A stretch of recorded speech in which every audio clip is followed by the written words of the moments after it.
اگر وہ ایفیڈیوٹ بھر دیتا ہے کہ میں غلام احمد قادیانی کو دجال مانتا ہوں، اسے پیغمبر نہیں مانتا، تو وہ اپنی قادیانیت کی روح سے بھی کافر ہو چکا ہے۔ بخاری مسلم میں حدیث ہے قیامت اس وقت تک قائم نہیں ہوگی جب تک کہ 30 جھوٹے دجال نہ پیدا ہو جائیں، اور یہی حدیث ابو داؤد ترمذی میں آئی ہے۔ اس میں الفاظ ہے کہ وہ 30 کے 30 جھوٹے دجال یہ دعویٰ کریں گے کہ وہ اللہ کے پیغمبر ہے۔ نبی علیہ السلام نے فرمایا انا خاتم النبیین لا نبی بعدی، میں خاتم النبیین ہوں، میرے بعد کوئی نبی نہیں ہے۔ اس فارمولے کے تحت مرزا غلام احمد قادیانی آپ کی نظر میں دجال ہے؟ جی دجال ہے، جی بالکل دجال ہے، اس میں کوئی شک نہیں۔ درست ہو۔ وہ 30 دجالوں میں سے ایک دجال۔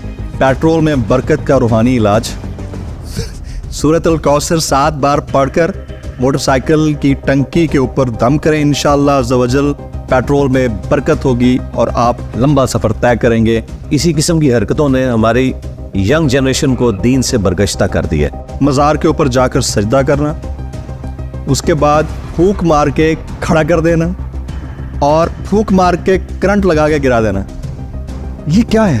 یہ وہی ہے جو ڈیوڈ کاپر فیلڈ کرتا ہے، ایلوژن ہے۔ یہ قیامت کی نشانی ہے یار، قیامت کی ساری نشانیاں پاکستان میں پوری ہونی ہے۔ یورپ امریکہ تو اوپر جا رہا ہے، وہاں تو قیامت کی کوئی نشانی پوری نہیں ہو رہی۔ یہ سب کے سب ڈرامہ بازی ہے۔ پرانے خواب بیان کیا کرتے تھے کہ جی ٹی وی جب گھر سے نکالا تو نبی الاسلام کی زیارت ہوگی، تو آپ نے تو مسجد میں لا کے ٹی وی داخل کر دی ہے۔ وہ پھر خواب جھوٹے تھے یا آپ اب جھوٹے ہو چکے ہیں؟ جس شیخ کی نماز ہی غلط ہے اس شیخ سے آپ نے اور کیا لینا؟ لیکن حقیقتاً یہ ہے کہ ان کے شیخ کی نماز درست ہے، ان کی نماز جو ہے سنت سے ثابت نہیں ہے۔ جب آپ ایک طرف کہتے ہیں کہ جی ہم نے اے پولیٹیکل ہونا ہے، تو جب کوئی شخص آپ کو اے پولیٹیکل ہونے کا کہتا ہے اور یہ کہتا ہے کہ بھائی جب آپ نہیں تھے تو اس کی وجہ سے ہم نے نقصان اٹھایا، تو اس کو گالی نہیں سمجھنا چاہیے۔ جب ہمارے ایکس آرمی چیف نے آخری تقریر میں کہا کہ پاکستان کی فوج کو گالیاں اس لیے پڑتی ہیں کہ ہم پولیٹکس میں لچ فرائی کرتے رہے اپنا، اگرچہ ہم سب سے زیادہ قربانیاں دے رہے ہیں، تو یہ تو آپ کے ادارے نے خود مان لیا۔ لہٰذا یہی بات جب ہم کرتے ہیں تو اس کا کسی کو برا نہیں ماننا چاہیے، یہ تو آپ کی پالیسی ہے۔ وہ بیانیہ ووٹ کو عزت دو، پریکٹیکلی تو اس وقت خان صاحب کے ہاتھ میں، تو میرا خیال ہے ان کو بھی مان لینا چاہیے۔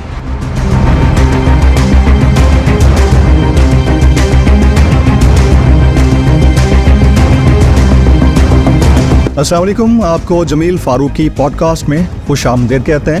ویسے تو اسٹوڈیوز سے اپنے لاؤنج کے اندر سے ہم یہ پوڈ کاسٹ کنڈکٹ کرتے رہتے ہیں، لیکن اس وقت ہم جہلم میں موجود ہیں اور جو شخصیت ہمارے سامنے ہے کسی تعارف کی محتاج نہیں، ملک کے معروف انجینئرنگ ڈاکٹرین کے نام سے معروف ہیں، اور اس کے ساتھ ساتھ انہوں نے پتہ نہیں کتنے مکاتب فکر انورٹڈ کاماز میں اور فقہوں کو، آپ یہ کہہ سکتے ہیں کہ فرقوں کو اپنے پیچھے لگایا ہوا ہے، اور ان کے پیچھے لگانے کی جو وجوہات ہیں وہ آپ کے اور ہمارے سامنے ہیں۔ ڈیٹیل میں ان سے ہم بات کریں گے۔ ہمارے ساتھ موجود ہیں انتہائی محترم جناب engineer Muhammad Ali Mirza Sahab. Sir very warm welcome to the show. جزاک اللہ خیر، لا حول ولا قوت الا باللہ، اللہم صلی علی محمد وعلی آل محمد۔ فاروقی صاحب، آپ کو جہلم اکیڈمی میں ویلکم ہے۔ اللہ کا نام لے کر شروع کریں اور بغیر کسی تردد کے جو آپ کے دل میں آئے وہ پوچھیں انشاءاللہ۔ انجینئر صاحب، آپ دین کی بات کرتے ہیں، دین اسلام کی بات کرتے ہیں، کھل کر بات کرتے ہیں اور بڑے دلیل کے ساتھ جوابات دے رہے ہوتے ہیں۔ آپ کے نام کے ساتھ انجینئر ہے، کوئی مفتی، مولوی، مولانا ایسا لفظ میں نے نہیں دیکھا، لیکن دلائل میں آپ کے جان ہوتی ہے بڑی، اس کی کیا وجہ ہے؟ دیکھیں، جو لفظ ہے نا انجینئر، وہ تو میری میکینیکل انجینئرنگ کی وجہ سے میں نے آنرس کے ساتھ کی ہوئی ہے۔ ان کے بعد پروفیشنلی میں نے پاکستان میں ایک سینسٹیو آرگنائزیشن کے اندر جاب کی ہے 15 سال تک، وہیں سے میں نے ریٹائرمنٹ لی، تو یہ تو میرا ایک پروفیشن۔ باقی یہ جو دین کے حوالے سے ہے یہ میرا پیشن ہے۔ پروفیشن اور پیشن میں فرق ہے، اور دین ہماری بیسک نیڈ بھی ہے۔ میں اپنی اسکول لائف سے ہی کتابیں پڑھنے کا عادی ہوں الحمدللہ، اور کالج اور یونیورسٹی کی لائف کے اندر میں نے مختلف مکاتب فکر کے علماء کی صحبت بھی کی، کتابوں سے بھی علم حاصل کیا اور ان سے ڈسکشن سے بھی۔ لیکن چونکہ آپ کو پتہ ہے کہ پوری دنیا کے اندر جو علماء والا معاملہ ہے یہ ایک علیحدہ سے لائن ہے، جس میں آپ کسی خاص، جب تک مدرسے سے فارغ نہ ہو تو آپ اتھرائز نہیں اپنے ساتھ کوئی مفتی لکھنے کے یا مولانا یا آیت اللہ، یہ مختلف قسم کی ٹرمنالوجیز یوز ہوتی ہیں۔ تو الحمدللہ میں نے لکھا بھی نہیں، جو ڈگری میرے پاس ہے وہ لکھتی ہے۔ باقی رہا دین کا معاملہ، چونکہ دین ہماری بیسک نیڈ ہے اور یہ ہر مسلمان کو پتہ ہے کہ علم دین حاصل کرنا ہر مسلمان مرد و عورت کے اوپر فرض ہے۔ تو وہ اللہ کا شکر ہے حاصل کیا اور اسے عوام کے سامنے رکھا ریفرنسز کے ساتھ. ہماری مثال اس شخص کی سی ہے کہ جو شخص آپ کو کتابوں سے بتا دیتا ہے کہ بھائی کتابوں میں یہ لکھا ہوا ہے, اب آپ کی مرضی ہے کہ آپ ان کتابوں پر ایمان لاتے ہو تو اسے قبول کر لو, اگر نہیں لاتے تو چھوڑ دو. مثلا اگر کوئی پرائمری اسکول کا بچہ آپ کو آ کے یہ بتائے کہ سورۃ البقرہ کی آیت نمبر 279 میں لکھا ہے کہ جو لوگ سود کھاتے ہیں اللہ اور اس کے رسول عز و جل و صلی اللہ علیہ وآلہ وسلم کا اعلان جنگ ہے ان کے لیے, تو آپ اسے ڈگری نہیں پوچھیں گے, آپ سورہ البقرہ کی آیت نمبر 279 دیکھیں گے, اگر اس میں وہ چیز نکل آتی ہے تو آپ قبول کر لیں گے, نہ نکلے تو پھر اگلی بات شروع ہوگی. تو میں بھی قرآن و سنت سے ریفرنسز دیتا ہوں, اور ختم نبوت صلی اللہ علیہ وآلہ وسلم کی برکت سے جو اس امت کو نبیوں والا کام شفٹ ہوا ہے وہ میں آپ صلی اللہ علیہ وآلہ وسلم کے ڈاکیے کی حیثیت سے آپ کی بھولی والی امت تک پہنچا دوں. آپ کا کوئی بابا نہیں ہے؟ بابا ہے ہمارے بابا جو ہے وہ ہے جن کی قبر مدینے میں. النبی اولا بالمؤمنین من انفسہم وازواجہ امہاتہم, نبی مومنین کی جانوں سے بڑھ کر ان پر حق رکھتے ہیں, اور نبی کی بیویاں امت کی مائیں ہیں. چونکہ آنری طور پر امہات المومنین مسلمانوں کی مائیں ہیں, تو آپ صلی اللہ علیہ وآلہ وسلم ہمارے روحانی باپ ہیں. تو اس اعتبار سے وہ ہمارے باپ بھی ہیں, ہمارے بابا بھی ہیں. بابا ہمارا وہ ہوگا جس کو اللہ نے ہمارا بابا بنا کے بھیجا ہے, جن کی پیروی کا ہمیں حکم ہے, جن کے ساتھ ہماری جنت اور جہنم کا فیصلہ ہونے والا ہے. تو اللہ کا شکر ہے ہمارے بابا جان وہ ہیں جن کی قبر مدینے میں ہے, اور جو کوئی ان کے ساتھ مخلص ہے, ان کا وفادار ہے, وہ سب کے سب ہمارے بابے ہیں. اس کو میں نے عرض کیا ہے کہ جو بابے کتابوں کو مانتے ہیں ان بابوں کو ہم مانتے ہیں, اور جو کتابوں کے غدار ہیں ان بابوں کو ہم نہیں مانتے, کیونکہ ہم نے بابوں کی عزت کتابوں کی وجہ سے, اللہ کے نبی علیہ السلام کی نسبت کی وجہ سے کی تھی. اگر وہ اللہ اور اس کے نبی کے ساتھ وفاداری نہیں کر رہے تو اب ان کی کوئی عزت نہیں ہے. ٹھیک ہے, بس وہ ایک عام انسان کی. دور حاضر کے کسی مفتی, مولانا یا مولوی صاحب کو آپ بابے کا درجہ دیتے ہیں یا سمجھتے ہیں کہ وہ اس درجے کے ہیں؟ نہیں, کسی کو نہیں دیتے درجہ. آپ یہ تو مجھ سے کہہ سکتے ہیں کہ میں کس عالم دین کو پسند کرتا ہوں یا کس کی تھاٹس کے ساتھ کچھ حد تک متفق ہوں, تو وہ تو میں آپ کو بتا سکتا ہوں. بابے کا بتا دیں. ہاں جی, اگر آپ اس پریزنٹ ورلڈ میں دیکھیں تو ٹاپ آف دا لسٹ جو پرسنالٹی جن کو میں پسند کرتا ہوں وہ مولانا مودودی ہے رحمہ اللہ تعالیٰ. میرا خیال ہے کہ پچھلے 1000 سال میں ان کے پائے کا کوئی انسان نہیں آیا. اللہ تعالیٰ نے ان کو جتنا ورسٹائل نالج دیا تھا, دور حاضر کا بھی, عربی لنگوسٹک کا بھی, تاریخ کا بھی, فقہ کا بھی, حدیث کا بھی, یہ ان کا خاصہ تھا. اور ان کے بعد میں جس شخصیت سے متاثر ہوں وہ مفتی طارق مسعود صاحب. نہیں, مفتی صاحب سے تو میں لطیفوں کی حد تک تو متاثر ہوں الحمدللہ. میں یہ پوچھنے والا تھا, میں نے کوٹ کیے ان کے لطیفے, یہی پوچھنے والا ہوں. پوری سند کے ساتھ بیان کیا کہ میں نے ان کی ویڈیو میں یہ لطیفہ دیکھا تھا. تو دوسرے نمبر پہ اگر کوئی شخصیت ہے تو ڈاکٹر اسرار صاحب رحمہ اللہ تعالیٰ. ڈاکٹر ذاکر نائک صاحب, ہاں ڈاکٹر ذاکر نائک کو بھی آپ کہہ سکتے ہیں چوتھے نمبر پہ. تیسرے نمبر پہ مولانا اسحاق صاحب رحمہ اللہ تعالیٰ. تو یعنی جن سے میں محبت رکھتا ہوں اس حوالے سے اور جنہیں میں استاد کے طور پر دیکھتا ہوں, ان میں سے میجورٹی تو دنیا سے جا چکے ہیں. پیر نصیر الدین نصیر صاحب, ان سے بھی میں نے ایک اکتساب کیا, ان کی بکس سے, ان کی ویڈیوز کے ذریعے ان سے ملاقات بھی ہے.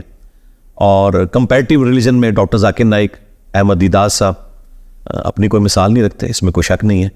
اور دور حاضر میں جاوید احمد غامدی صاحب, چند چیزوں میں اختلاف کے باوجود میں انہیں امت کے لیے ایک نعمت سمجھتا ہوں کہ پڑھے لکھے طبقے تک جو پہلے دین سے برگشتہ تھا, کم از کم انہوں نے ایک کمزور دھاگے سے خدا کے ساتھ جوڑ دیا انہیں. مفتی طارق مسعود صاحب اپنے بیانات میں بار بار ایک ہی بات کہہ رہے ہیں, اور ہم اکثر ان کی ویڈیوز میں وہ بات سنتے ہیں. وہ کہتے ہیں کہ انجینئر مرزا بھگوڑا ہے. یہ بات ان سے پوچھنی چاہیے انفیکٹ, لیکن آپ سے اس لیے پوچھ رہا ہوں کہ کاؤنٹر آرگومنٹ تو آپ نے دینا ہے. ایسی بات وہ کیوں کر رہے ہیں؟ نہیں, اب نہیں کر رہے, پہلے کرتے تھے. اب یہ ایشو ریزالو ہو چکا ہے. ریزالو ہو گیا؟ جی جی, کافی عرصہ ہو چکا ہے, آلموسٹ اس کو آپ سمجھ لیں 1 سال ہو چکا ہے ریزالو ہوئے. وہ جو جیل میں آئے تھے ہماری دعوت پہ آئے تھے, لیکن ہم نے دعوت دی تھی جس طرح آپ کو سنڈے کو دعوت دی ہے. جی, اللہ کا شکر ہے کہ آپ اس طریقے سے آئیں جس طرح آنا چاہیے. آپ اگر سنڈے کی بجائے تھرسڈے کو یا فرائیڈے کو آتے اور جیلم کے چوک میں کھڑے ہو کے ویڈیو بناتے کہ انجینئر صاحب میں پہنچ گیا ہوں, آپ بھی ایک ویڈیو بنائے, میں آپ سے بات کرنا چاہتا ہوں. تو اس طریقے سے تو نہ کہیں کوئی رشتہ لینے جاتا ہے, نہ کسی سے ملاقات کرنے جاتا ہے. تو وہ چونکہ اس طریقے سے آئے تھے اس لیے ملاقات نہیں ہو سکی. باقی اللہ کا شکر ہے انہوں نے جو اپنا پوائنٹ آف ویو تھا میرے حوالے سے وہ انہوں نے ویڈیو میں بیان کیا, میں نے اسے ریبٹل کر دیا 2 گھنٹے کی ویڈیو بنا کے کہ یہ ریزرویشنز ہیں ہماری, اب پبلک فیصلہ کرے گی, یہ آپ کے دلائل ہیں, یہ ہمارے دلائل ہیں. تو وہ ایشو الحمدللہ ریزالو ہو گیا. اچھا, یہ تو ایک مکتبہ فکر جن کو اب لوگ ہم بھی تو اس کو ریئلائز کرتے ہیں نا کہ تفرقے کی بات نہیں ہونی چاہیے. ایک اور صاحب ہیں ڈاکٹر سلمان مصباحی صاحب, جی جی, انہوں نے حال ہی میں ایک تقریر کی اپنے پیر طریقت کے ساتھ بیٹھ کر, اور اس تقریر میں انہوں نے جو الفاظ استعمال کیے یقیناً وہ کلپس آپ تک پہنچے ہوں گے. جی گالیاں دی جی باقاعدہ طور پر. میں گالیوں سے اتنا دکھ نہیں ہوا کیونکہ گالیاں تو علماء میں عموماً دی جاتی ہیں, ان کو عادت ہوتی ہے اسٹوڈنٹس کو, مریدوں کو گالیاں نکالنے کی, یہ ان کا تقیہ کلام ہے, اس میں تو میں بینیفٹ آف ڈاؤٹ دے سکتا ہوں. لیکن انہوں نے کہا ہے کہ پہلا کافر شیطان تھا اور دوسرا یہ ہے, کافر کا لفظ انہوں نے استعمال کیا. جی کافر کا ایک شیطان, دوسرا جہلمی. ہاں جی, انجینئر محمد علی مرزا کافر ہے, اور اس کے بعد گالی. جی جی, وہ آپ نے سنا ہوگا. جی کیوں, کیا وجہ بن؟ اب یہ تو وہی بتا سکتے ہیں. دیکھیں کتنی ختم, آپ نے کہیں نہ کہیں ان کو ریبرٹل دیا ہے, کوئی ایسی بات نہیں, انہوں نے آغاز کیا تھا آج سے آلموسٹ کوئی 3-4 سال پہلے سر, جب ان کے مکاتب فکر کے کچھ لوگ ان کے مکتب فکر کے ریورٹ ہو کے ہماری اکیڈمی میں آئے تو اس کی ان کو تھوڑی سی تکلیف تھی اس حوالے سے, جو جینون تھی. ظاہر ہے جب بھی کسی کا کوئی مرید یا کوئی شاگرد ٹوٹے تو وہ اس تکلیف کو گزارتے ہیں.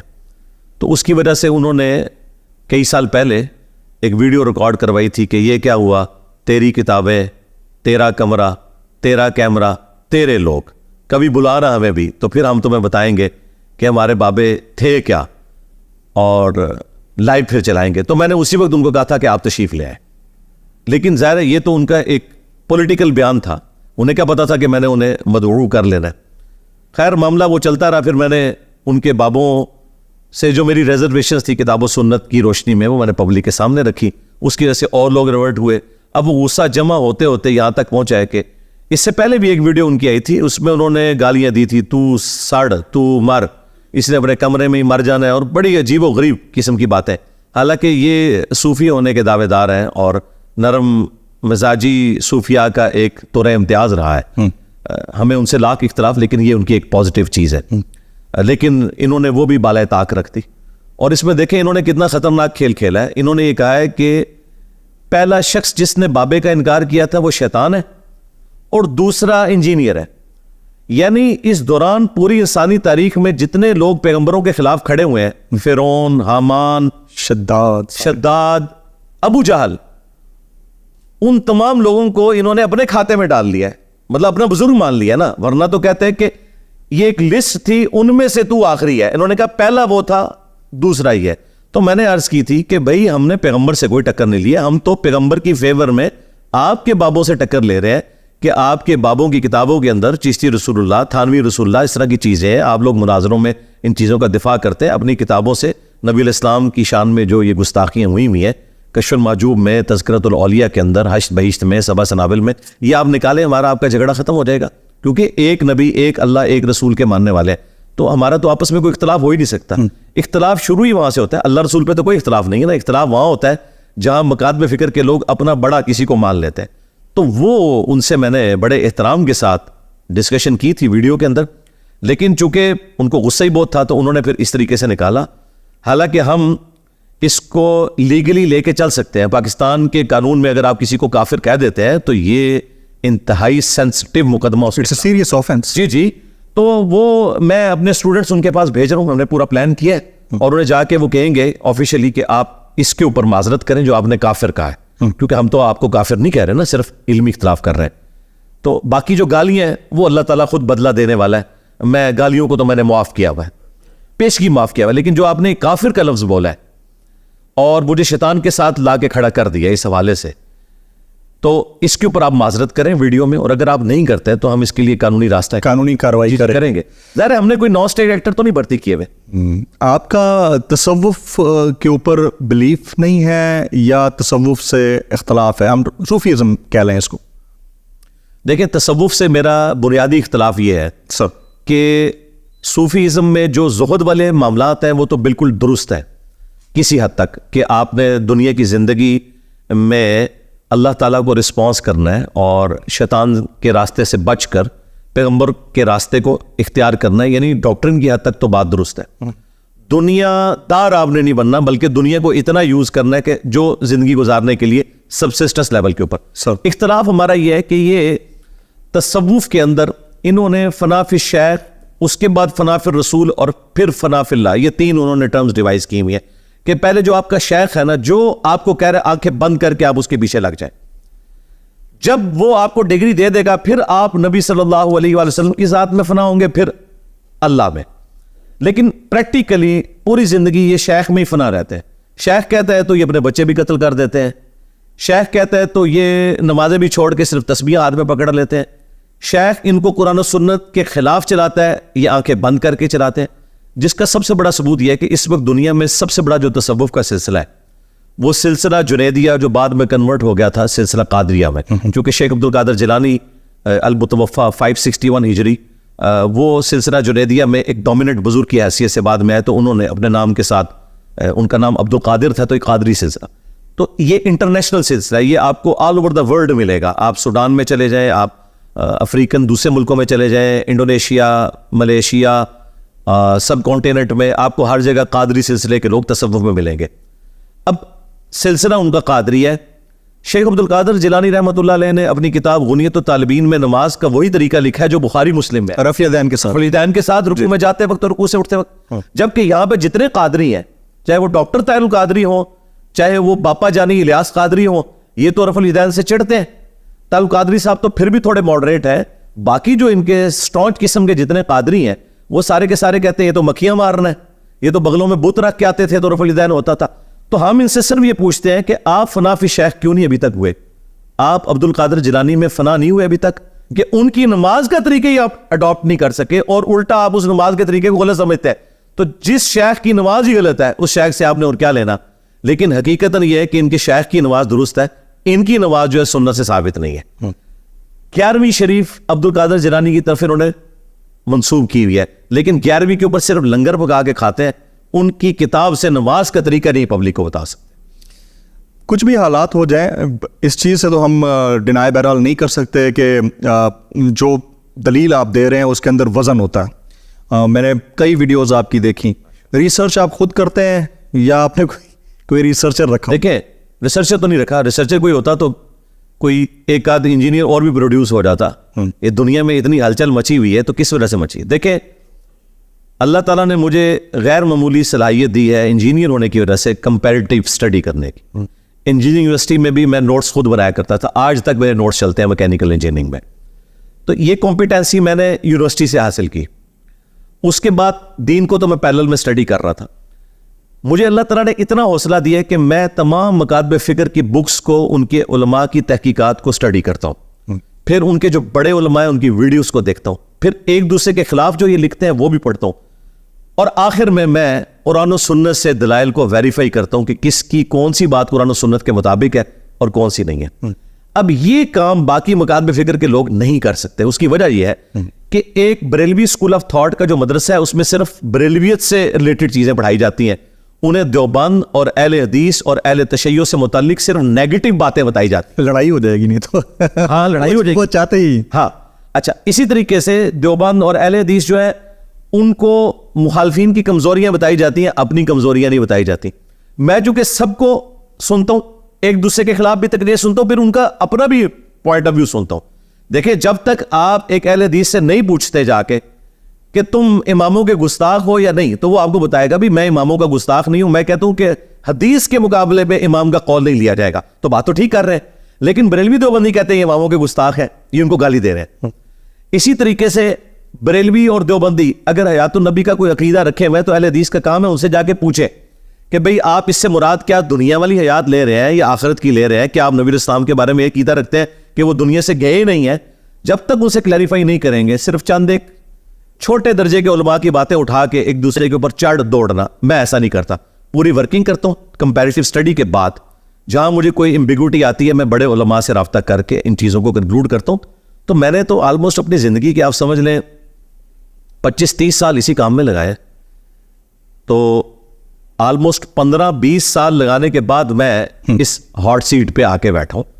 اللہ کا شکر ہے ہمارے دلائل پبلک کے سامنے ہے, کوئی چیلنج کرے کہ یہ نہیں لکھا ہوا آپ نے ثابت ہو. آپ نے نہ صرف مختلف مکاتب فکر کے لوگوں کو اپنا دلائل کی وجہ سے مخالف بنا لیا, بلکہ سیاستدانوں کو بھی بنا لیا. اور حال ہی میں کچھ میں نے آپ کی ویڈیوز دیکھی جس میں آپ نیک اور ایماندار سیاستدانوں میں سے کسی ایک کی تعریف کر رہے تھے, میں نام نہیں لینا چاہوں گا. اس کے بعد آپ کو شدید ہزیمت کا بھی سامنا کرنا پڑا اسٹیٹ لیول کے اوپر, حکومتی سطح کے اوپر. تو کیوں نہیں بولنے دیا جاتا جب آپ کسی کو دیکھتے ہیں کہ وہ ایماندار ہے اور اس کی بات کرنی چاہیے؟ میرا خیال ہے ڈیموکریٹک ویلیوز کو فالو کرنا ضروری ہے, جو کہ جب ہم نے اپنے ملک کا نام ہم ٹاکنگ اباؤٹ خان صاحب. جی میں سمجھ گیا ہوں. جی خان صاحب کی بھی میں نے تعریف کی تھی اور سراج الحق صاحب کی بھی کی تھی. جی تو میں جس کی بھی پازیٹیو چیز دیکھتا ہوں, میں نے شاید خاقان عباسی کی بھی تعریف کی ہے. میں اس وقت تعریف کرتا تھا خاقان عباسی صاحب کی جب پی ٹی آئی والوں کو برے لگتے تھے. اب تو ان کی باتیں پی ٹی آئی والوں کو بھی اچھی لگنی شروع ہو گئی ہیں, کیونکہ مجھے پتا تھا کہ یہ بندہ دل سے بولتا ہے. اسی طریقے سے نواز جو وہ مصطفیٰ نواز کھوکر, میں ان کا فین ہوں کہ دلیر آدمی ہے اور جس بات کو صحیح سمجھتا ہے بڑے دلیل کے ساتھ وہ بندہ رکھتا ہے. میرا خیال ہے جب تک ہمارے اندر یہ حوصلہ نہیں ہے نا کہ ہم اپنے مخالفین کی بات کو سن کر دلائل کے ساتھ اپنی اصلاح نہیں کرتے, ہم نے ایک قدم بھی اس ملک کو آگے نہیں لے کے جانا.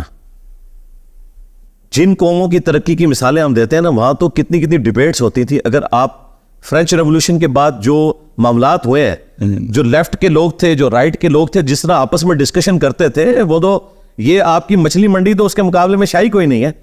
اور لڑ بھیڑ کے انہوں نے آج دیکھے دنیا کو رہنے کے قابل بناتی ہے. اللہ کا شکر ہے سیکنڈ ورلڈ وار کے بعد آلموسٹ دنیا میں سکون آ گیا. تو یہ انسانیت نے لرن کیا نا چیزیں کہ اختلاف رائے آپ ایک دوسرے کا برداشت کریں, ایک دوسرے کو موقع دیں اور اس طریقے سے آگے بڑھیں.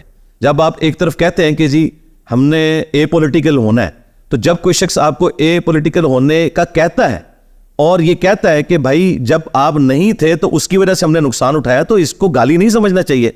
جب ہمارے ایکس آرمی چیف نے آخری تقریر میں کہا کہ پاکستان کی فوج کو گالیاں اس لیے پڑتی ہیں کہ ہم پولیٹکس میں لچ فرائی کرتے رہے اپنا, اگرچہ ہم سب سے زیادہ قربانیاں دے رہے ہیں, تو یہ تو آپ کے ادارے نے خود مان لیا. لہٰذا یہی بات جب ہم کرتے ہیں تو اس کا کسی کو برا نہیں ماننا چاہیے, یہ تو آپ کی پالیسی ہے. ہاں اس زمانے میں اگر بات ہوتی جب آپ کی اسٹیٹ پالیسی ڈیفرنٹ تھی تو پھر آپ شاید برا مانتے. تو میں ابھی بھی یہی کہتا ہوں کہ جن لوگوں نے اس زمانے میں, جس طرح جاوید احمد غامدی صاحب تھے, انہوں نے اس زمانے میں یہ آواز بلند کی تھی کہ آپ لوگ سیاست سے اپنے آپ کو الگ کریں. اسی طریقے سے صحافیوں میں نجم سیٹھی صاحب اور حامد میر صاحب اور اس طرح باقی جو بڑے صحافی ہیں جو اس وقت یہ باتیں کرتے تھے اور غدار وطن کا فتویٰ لگتا تھا, تو میرے خیال ہے ان سارے لوگوں سے معافی مانگنی چاہیے. ویری رائٹ, میں صحیح کہتے تھے. اچھا, اب اس سے پہلے کہ میں بڑے امپورٹنٹ کوسچنس کی طرف جاؤں, کیونکہ وہ فقہی مسئلے ہیں اور لوگوں نے مجھ سے براہ راست رابطہ کر کے وہ کہا ہے کہ ان کے جوابات لینے ہیں, میں 3-4 سیاستدانوں کا نام لے دیتا ہوں, مجھے بتائیے کہ ان میں سے بہتر آپ کو کون لگتے ہیں. تھا تو نہیں ہے لیکن کیونکہ ڈسکشن ادھر آ گئی تو میں وہ ایک سوال ہے آپ کو.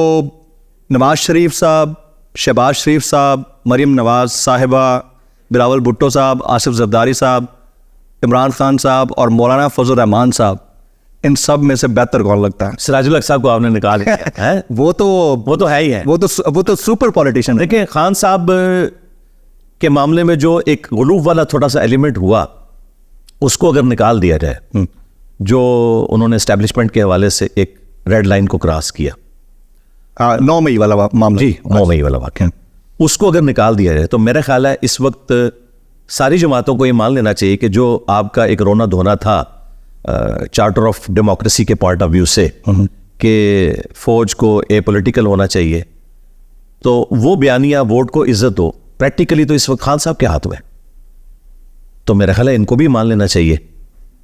تو میں بس اتنی بات کر سکتا. Very right. اب ذرا تھوڑا سا ٹیکنیکل اسلامک کویسچنس کی طرف آتے ہیں. میں نے آپ کی ایک ویڈیو میں دیکھا تھا, آپ نے کہا کہ اگر کوئی چاند پہ ہو اور اس کو وہاں نماز پڑھنے کا موقع ملے تو اس کا قبلہ کس طرف ہونا چاہیے, تو آپ سیدھا زمین کی طرف دیکھیے. دیکھیے آپ میری ریسرچ بھی دیکھ لیجیے, میں اتنا آپ کو فالو کر دو, تو سیدھا زمین کی طرف دیکھیے, آپ کا قبلہ وہی ہے. اب اگر کسی نے چاند کے اوپر رہائش اختیار کر لی ہے, جی چاند کے اوپر پلاٹس بک رہے ہیں, لوگ وہاں رہنا شروع ہو گئے ہیں, اور چاند کے اوپر رمضان مبارک آ گیا ہے, چاند کے اوپر آپ نے روزے مکمل کر لیے ہیں, اب عید کا چاند دیکھنا ہے تو کیا کیا جائے؟ پروپرٹی ڈیلرز جتنے ہیں نا, سب سے پہلے تو یہ وہاں پہنچیں گے. ویسے میں آپ کو بتاؤں یہ پاسبل بھی ہے سر, دس از پاسبل. یہ بھی جو انڈیا والوں نے اپنا مشن بھیجا ہے. انہوں نے جو وہاں کی جو رپورٹ دی ہے اس کے مطابق چاند کے سرفیس کے اوپر جو پتھر ہے نا, اگر ان میں سے آکسیجن کو ریٹریو کیا جائے تو 8 ارب انسانوں کے لیے 1000 سال کی آکسیجن موجود ہے. جی 1000 سال تک. اس وقت جتنے لوگ ہیں نا 1000 سال تک کم از کم چاند پہ رہ سکتے ہیں, لیکن وہ اگر حاصل کر لی جائے. عید کیسے منائیں؟ ہاں جی, عید تو میرے بھائی یہاں پہ بھی ایک نہیں ہو رہی ہے, تو میرا خیال ہے کہ جس کا دل کرے سعودیہ کے ساتھ کر لے, جس کا دل کرے پاکستان کے ساتھ. ادھر سے پھر سیٹلائٹ سے کنیکشن ہوگا اور سعودیہ والوں سے رابطہ کیا جائے گا. دسو ادھر چاند نظر آئے گا. اس کے لیے دیکھیں جو مرکزی پوائنٹ ہے وہ تو زمین ہی ہے نا, چاند کو دیکھنے کے پوائنٹ آف ویو سے. تو ظاہر ہے کہ اسی چیز کو فالو کیا جائے. جب انسان چاند پہ پہنچ جائے گا تو اس کا زمین کے ساتھ بھی رشتہ رہے گا. ابھی دیکھیں میں نے جو اس میں ایک اور بات کی تھی کہ صحیح مسلم میں حدیث ہے کہ جب دجال دنیا میں آئے گا تو پہلا سال 1 سال کا دن ہوگا, دوسرا دن 1 مہینے کا, تیسرا 1 ہفتے کا, اور اس کے بعد نارمل دن. تو صحابہ کرام نے کہا کہ ہم نمازوں کا کیا کریں گے؟ تو آپ نے فرمایا تم اس اعتبار سے اسے کاؤنٹنگ کر لینا, اس کو شمار کر لینا. اب اس زمانے میں تو لوگ شمار نہیں کر سکتے تھے, اس زمانے کی ضرورت تھی تو اب شمار ہے. 24 گھنٹے کے دن رات والا معاملہ وہاں پہ چل رہا ہے. اگرچہ سورج افق کے الانگ چلتا ہے 6 مہینے تک, لیکن دن رات انہوں نے اس اعتبار سے ڈیوائیڈ کیے ہوئے ہیں. آپ عشاء کی نماز بھی سورج نکلی ہوئی حالت میں پڑھ رہے ہوتے ہیں. تو اس کے لیے جو سٹینڈرڈ ہے وہ تو گرین وچ ٹائم سے لیا ہوا ہے نا. تو ٹھیک ہے, زمین ہی سٹینڈرڈ ہوگی, زمین کو سٹینڈرڈ مانا جائے اور اس اعتبار سے عید کر. اچھا, چندریان کے چاند پر پہنچنے کے بعد چاند اتنا پاک ہے کہ عید کے لیے دیکھا جا سکے. کیوں؟ یہ افغان ٹک ٹاکر ہے جنرل مبین. یہ کل ان کا سٹیٹمنٹ ہے کہ انڈیا, وہ ازراہ تفنن انہوں نے کہا ہوگا, لیکن کہا ہے کہ انڈیا کا چندریان وہاں پہنچ گیا, انہوں نے ترپال ڈال لی اور ہم مسلمان اب ہندوؤں کو دیکھتے رہیں اور اس کو دیکھ کے اب چاند کو دیکھ کے عید منائیں. تو کیسے منائیں؟ نہیں, یہ تو جذباتی بات ہے. میرے لیے اس طرح کی بات نہیں کرنی چاہیے اور ہمیں اپریشیٹ کرنا چاہیے.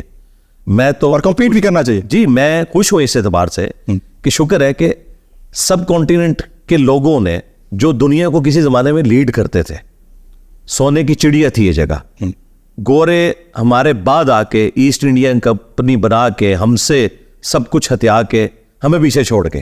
تو مجھے تو خوشی ہے انڈیا کی ترقی میں پاکستان کی ترقی بھی ہے. یہ پورا ریجن ترقی کرے گا. دیکھیں انڈیا اور چائنا کی آپس میں کتنی دشمنی ہے, لیکن سینکڑوں بلکہ ہزاروں بلینز آف ڈالرز کی ان کے آپس میں ٹریڈ ہوتی ہے دشمنی کے باوجود. اور ہم ابھی تک جذباتی ڈاکٹرن کو لے کے چل رہے ہیں. میں بالکل اس حق میں نہیں ہوں کہ انڈیا پاکستان کی کوئی جنگ ہو, لڑائی ہو. دونوں غریب ملک ہیں, ایک دوسرے کو مار بیٹھیں گے. ہمیں اپنی اکانومی کو درست کرنا چاہیے. اگر چائنا نے 90% لوگ 30 سال کے اندر پاورٹی لائن سے اوپر لے لیے تو ہم نہیں اپنے لوگوں کو اوپر لا سکتے. ہم تو نیچے ہی نیچے جا رہے ہیں. یہ بہت افسوسناک بات. جی افسوسناک. اب ذرا آتے ہیں نجم سیٹھی صاحب کے صاحبزادے. ان سے منسوب ایک خبر کچھ دن پہلے چلی. علی سیٹھی نام ہے ان کا, اور خبر یہ تھی کہ انہوں نے اپنی پسند کے مطابق مبینہ طور پر اپنی ٹیم کے ایک بندے سے شادی کر لی ہے. ہم جنس پرستی سے متعلق دین کیا کہتا ہے, جو کہ بہت خطرناک حد تک انکلکیٹ کرتی جا رہی ہے سوسائٹی میں؟ دیکھیں اب یہ جو خبر ہے نا, اس کے ساتھ تو میں جو آپ کو ریلیٹ نہیں کر سکتا کیونکہ میرے پاس کوئی اتھینٹسٹی نہیں ہے. میں نے اسی لیے مبینہ غلط نہ استعمال. مبینہ یعنی بیان کی گئی. جی جی. تو اس سے ہٹ کے میں بات کر لیتا ہوں. اسلام میں جن چیزوں کے اوپر اتفاق رائے ہے, اجماع ہے, ان میں سے ایک چیز یہ ہومو سیکچولیٹی کے پوائنٹ آف ویو سے ہے کہ یہ حرام ہے.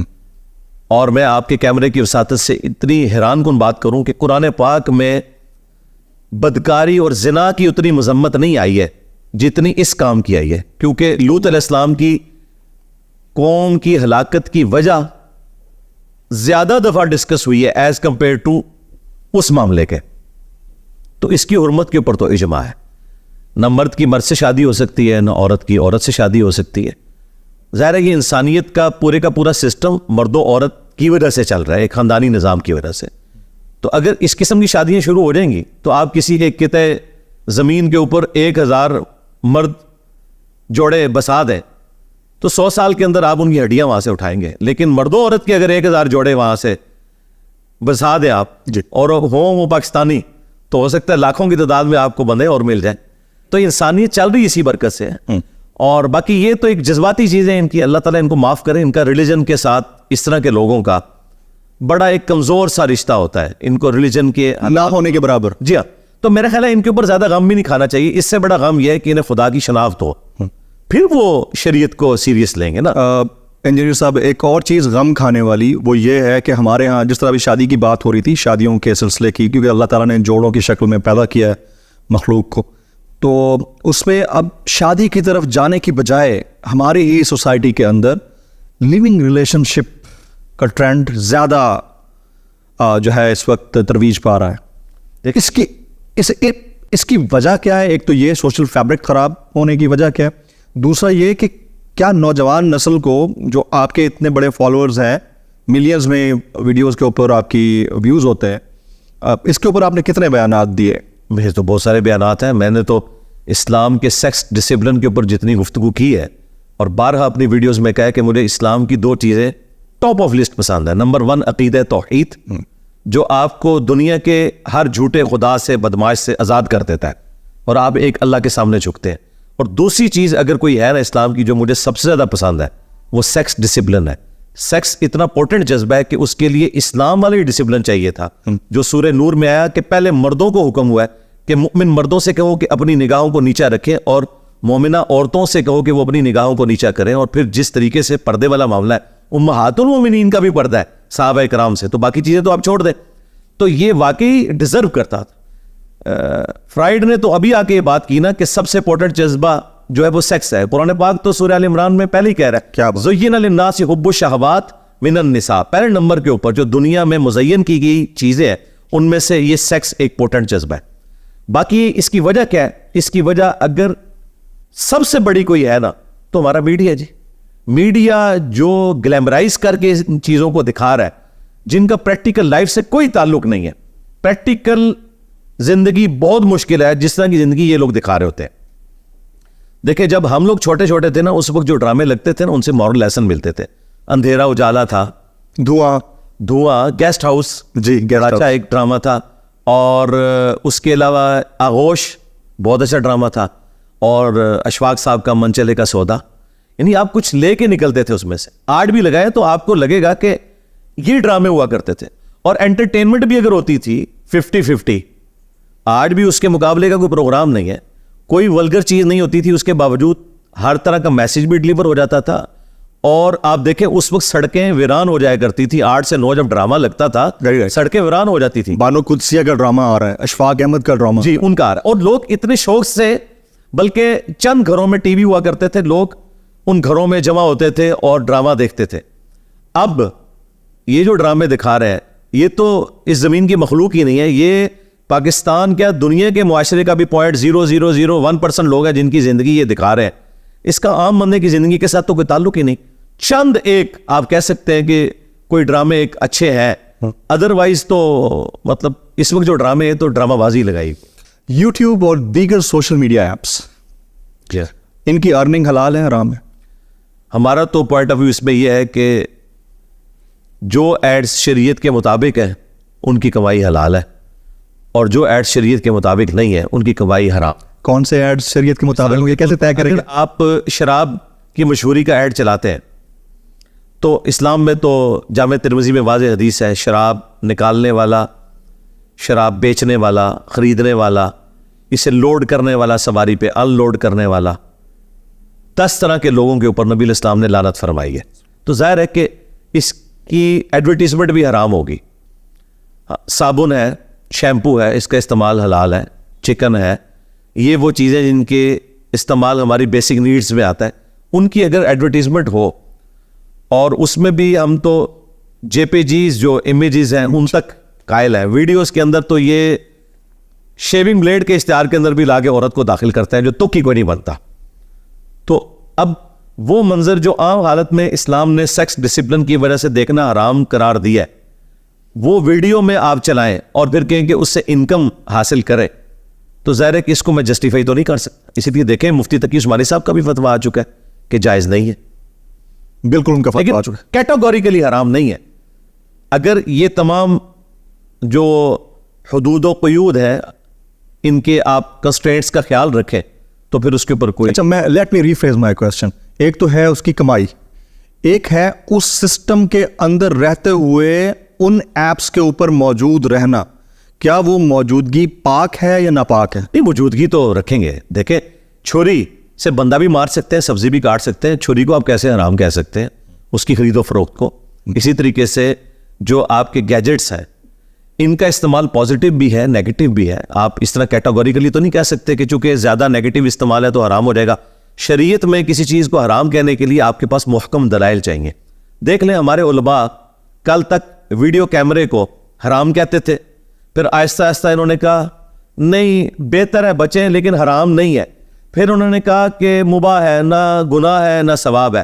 پھر آہستہ آہستہ کہا نہیں اگر استعمال کریں تو یہ صدقہ جاریہ آنے والی نسلوں کے لیے کہ آپ کی ویڈیوز ریکارڈ ہوں گی. اور آج کہہ رہے ہیں واجب اور فرض ہے, اس کے بغیر یہ سٹارٹ ہی نہیں ہوتے. اور اپنے ٹی وی چینلز بنا لیے ہیں ان لوگوں نے. اب دیکھیں یہ جو الیاس قادری صاحب ہیں مدنی چینل والے, ہمارے ایکس مرشد رہے ہیں. ہم جب اسٹوڈنٹ لائف میں تھے تو ہمارے جتنے سینئرز تھے انہوں نے اپنے گھروں میں ٹی وی توڑ دیے تھے ہاکیاں مار کے کہ یہ نبی الاسلام کا دشمن ہے. آج ان کے مدنی مراکز کے اندر بڑی بڑی LEDs لگی ہوئی ہیں. جی ہاں, تو میں نے پھر یہ ریکویسٹ کی تھی کہ آپ اپنے ماننے والوں کو بتائیں کہ جو نبی الاسلام کا دشمن تھا اب اس کی نبی سے دوستی ہو چکی ہے اتنی کہ وہ ہماری مسجد میں آ گیا. یہ بتائیں. ایک کتابچہ ویسے انہوں نے لکھا, جی ایک کتابچہ انہوں نے لکھا کہ میں پہلے ویڈیو کیمرے والے معاملے کو حرام سمجھتا تھا لیکن اب جائز سمجھتا ہوں. یہ ان کی ایک نیکی ہے کہ انہوں نے کی ہے, لیکن اسے ذرا کھول کر بیان کرنا چاہیے تھا کہ جو آپ پرانے خواب بیان کیا کرتے تھے کہ جی ٹی وی جب گھر سے نکالا تو نبی الاسلام کی زیارت ہوگی, تو آپ نے تو مسجد میں لا کے ٹی وی داخل کر دی ہے. وہ پھر خواب جھوٹے تھے یا آپ اب جھوٹے ہو چکے ہیں؟ سر کیونکہ اب مدنی چینل کی بات ہو رہی ہے اور اسی مکتبہ فکر کی بات ہو رہی ہے تو ایک تراشا آج کل بڑا وائرل ہو رہا ہے اور اس تراشے کے اوپر لکھا ہوا ہے پیٹرول میں برکت کا روحانی علاج. سورۃ الکوثر 7 بار پڑھ کر موٹر سائیکل کی ٹنکی کے اوپر دم کریں, انشاءاللہ عز و جل پیٹرول میں برکت ہوگی اور آپ لمبا سفر طے کریں گے. اس کے اوپر آپ کے کامنٹس؟ اس میں میرے کامنٹس یہ ہیں کہ اسی قسم کی حرکتوں نے ہماری ینگ جنریشن کو دین سے برگشتہ کر دیا. وہ دین کا مذاق اڑا رہے ہیں کیونکہ یہ لوگ دینی پیشوا ہیں, یہ اس کو دین بنا کے پیش کر رہے ہیں. یہ بالکل ایسا نہیں ہے, نہ ایسا ہونا ہے, ورنہ گورا تو آپ کے پاس آ جائے گا, وہ کہے گا کہ بھائی یہ دیکھو یہ موٹر بائک ہے جو 1 لیٹر میں چلی تھی 50 کلومیٹر, اب یہ تمہارے والا جو وظیفہ ہے 500 کلومیٹر کر رہی ہے. ہاں جی, اس کو تمہارے باپا جان نہیں کرے. یہ نہ ہو کہ ہم کریں تو پھر کہیں کہ نہیں زبان میں تاثیر نہیں ہے. To cut the story short, میں کہتا ہوں کہ باپا جانی ہی اس کے اوپر وہ دم کر دے تاکہ کل کو اگلا بہانا آپ یہ نہ بناؤ کہ جی آپ کی زبان میں تاثیر نہیں ہے. وہ کوئی بندہ اس طرح کا ہو جس کی زبان میں تاثیر ہو تو وہ پھر باپا جانی خود ہے, تو وہ کر کے بتائیں. ان کا حال یہ ہے کہ ان کے ایک مرید, اس بیچارے کا موبائل خراب ہو گیا جس کے اوپر وہ چارجنگ والا جو سگنل تھا وہ بار بار یوں حرکت کر رہا تھا. وہ اکثر موبائل میں وہ ایرر آ جاتا ہے. وہ کہتا ہے جی باپا جانی سے جب سے ہو کے آئے تو مسلسل بغیر چارجر کے ہی چارج ہو رہا ہے, اور اس کی ویڈیو بھی وائرل ہو گئی. تو یہ لوگ میرا خیال ہے کہ اسلام کے لیے ایک بدنامی کا باعث بنے ہوئے, اسی لیے پھر ان کے ان واقعات کے اوپر میمز بنتی ہیں اور اتنی غیر ذمہ داری کا یہ لوگ ثبوت دیتے ہیں. یہی باپا جانی اپنی ایک ویڈیو میں بتا رہے تھے کہ ہمارے ایک مفتی صاحب جو فوت ہوئے ان کے مدرسے کے, ان کے مرید تھے, ان کی قبر پہ کچھ لوگ حاضر ہوئے تو اندر سے نماز پڑھنے کی قرات کی آواز سنائی دے رہی تھی اور ظہر کا وقت تھا. سارے لوگ سامنے بیٹھے ہوئے کہہ رہے ہیں سبحان اللہ. زور کے وقت تو قرات نہیں ہوتی, یہ آپ کو بھی پتا ہے. اب دیکھیں زور کے وقت تو سائلنٹ رہتا ہے. جی سائلنٹ ہوتا ہے اور آہستہ آواز میں ہوتا ہے. اب اگر قبر کے اندر سے قرات کی آواز باہر آ رہی ہے اور وہ بندہ زہر بول رہا ہے تو اس کا مطلب جھوٹ پکڑا گیا, واقعی جھوٹ ہے, اور لوگ کہہ رہے سبحان اللہ. یعنی کم از کم اسے مغرب عشاء کرتے, کم از کم جھوٹ تو طریقے سے سلیقے سے بولا کریں. اس سچویشن میں وہ لوگ جن کی ویڈیوز بڑی وائرل ہوتی ہیں, ایک تو ہاتھوں کو چومنا, مزار کے اوپر جا کر سجدہ کرنا, اس کے بعد پھونک مار کے کھڑا کر دینا اور پھونک مار کے کرنٹ لگا کے گرا دینا. یہ کیا ہے؟ یہ وہی ہے جو ڈیوڈ کاپر فیلڈ کرتا ہے, ایلوژن ہے. ایلوژن, ہاں جی ظاہر ہے ان کے اپنے لوگ ہیں یہ جو منہ سے بلیڈ نکال رہے ہیں اور جی جن پڑے ہوئے بندے کو اور وہ ٹھیک ہو جاتا ہے. یہ سب کے سب ایکٹر ہیں.